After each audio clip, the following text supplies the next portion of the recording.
Time for another episode of Time for another reaction and another film theory reaction. Uh, Here we go. The cost of Disney's darkest business, Pinocchio. Let's just say I decided to check out. Let's just say I decided to keep my mind on this video because I was watching Pinocchio after watching some guy reviewing Cinematic Venom,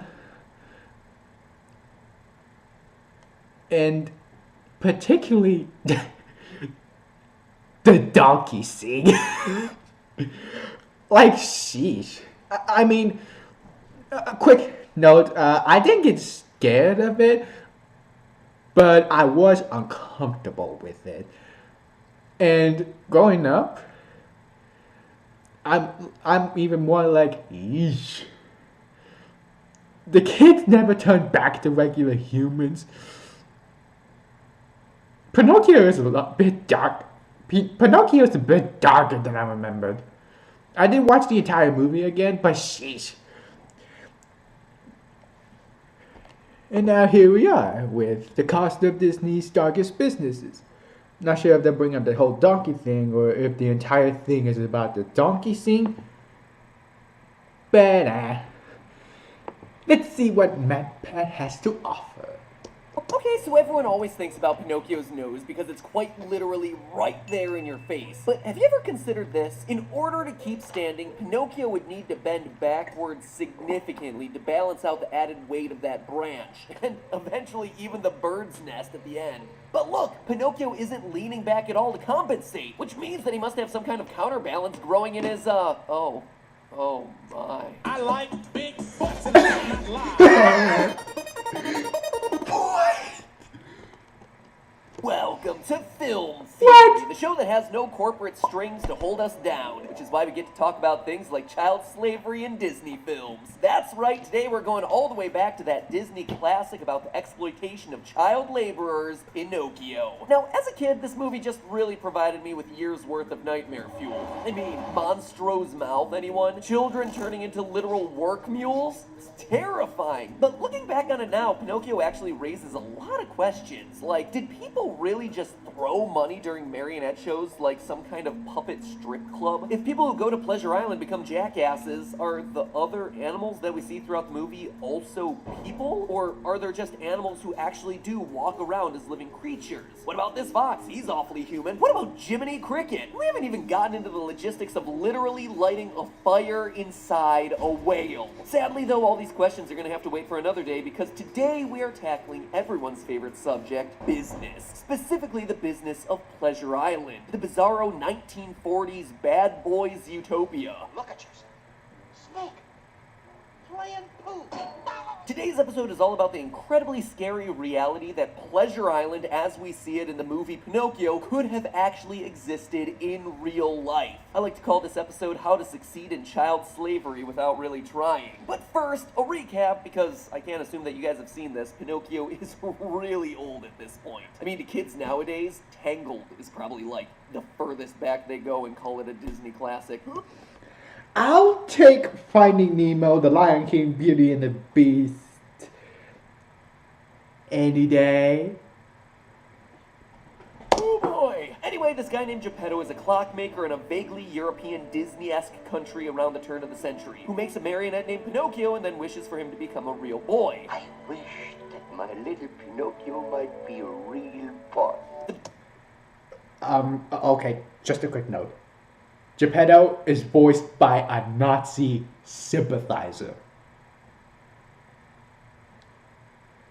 Yeah! A prick Nazi voice actor for Geppetto.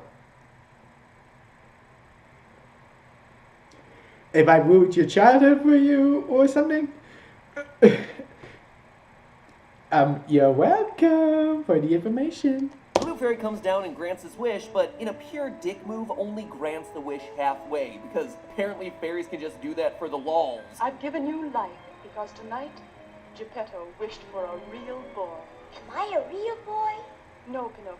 So instead of Pinocchio becoming a real boy, he instead becomes a living puppet monster. Geppetto wakes up, sees that his marionette has come to life, and like anyone would do in this situation, goes back to sleep. The next morning, though, he then shoves Pinocchio out the door saying, "Hey, you've existed for 12 hours now, surely you can figure out school, right?" On the way, Pinocchio meets two foxy swindlers, Honest John Foulfellow and Gideon, who proceed to swindle Pinocchio several times into doing multiple stupid things, like becoming an actor. Go ahead.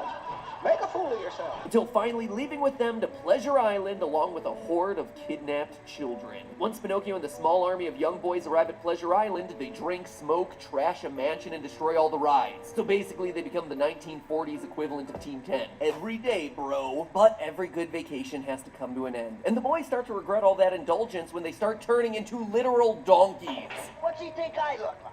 A jackass? It's revealed that the big scheme behind the entirety of Pleasure Island is to transform boys into donkeys, who are then sold off to work in salt mines while the owners of Pleasure Island make themselves a hefty little profit. Or is there actually a profit to be had here at all? This whole thing sounds so ridiculous and far-fetched. Is there any chance that kidnapping kids, transforming them into donkeys, and then selling them off to the highest bidder is actually a profitable business venture? I mean, look at this. The kids destroy the amusement park. So should the owners of Pleasure Island just scrap their half-assed plans, or I guess in this case, fully-assed plans, and just sell off the park to become yet another Six Flags? No, they shouldn't. Child kidnapping and donkey sales are actually surprisingly profitable, and I'm about to show you how. Aren't Disney episodes fun? So the first question is, how much is a donkey actually worth? Going by EquineNow.com's prices, it seems like most jackasses today sell between $500 and $2,000 each. Unless, of course, you're an NTV-branded jackass, in which case you're worth $2.5 million.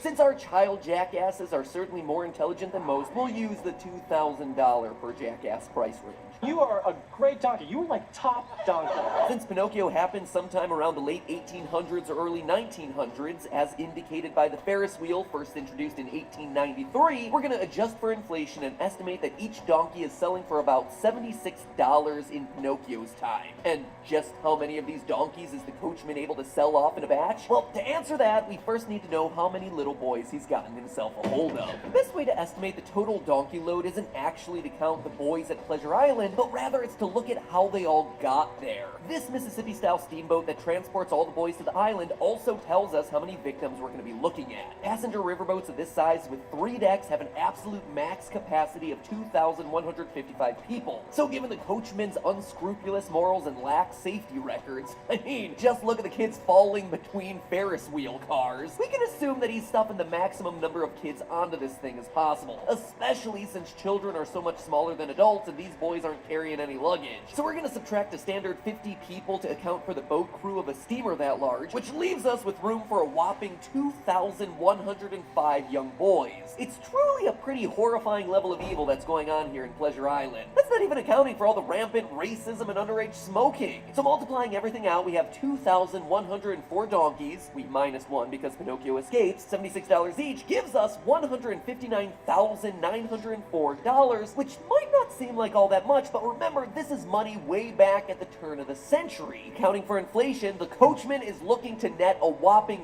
$4,208,000. That's $4 million of 2018 dollars. So things are looking pretty good for the old coachman here, right? But the one thing that every businessman will tell you is that before you go walking off with your profits, you need to start calculating your overhead. And running Pleasure Island isn't a simple operation, so we need to factor in the costs of 2,000 boys drinking themselves under the table while destroying an entire amusement park. As I pointed out earlier, in just one night, a boatload of boys managed to level Pleasure Island into a desolate hellscape. It's like the world of Fallout. What's worse than a nuclear apocalypse? Oh, just 2,000 young, rambunctious boys looking to scrap